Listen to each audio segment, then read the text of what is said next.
Peggy Setiawan dinilai bisa menuntut Polda Jawa Barat untuk ganti rugi setelah pra-peradilannya dikabulkan Pengadilan Negeri Bandung.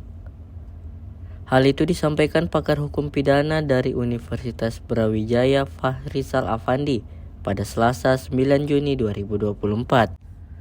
Perihal ganti rugi ini diatur dalam pasal 1 ayat 23 KUHP.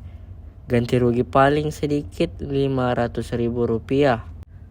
Selain memberi ganti rugi, Polda Jabar juga diminta menyampaikan permintaan maaf ke Peggy. Fahrizal mengatakan penyidik yang menangani Peggy harus dievaluasi.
Download Tribun X sekarang, menghadirkan lokal menjadi Indonesia.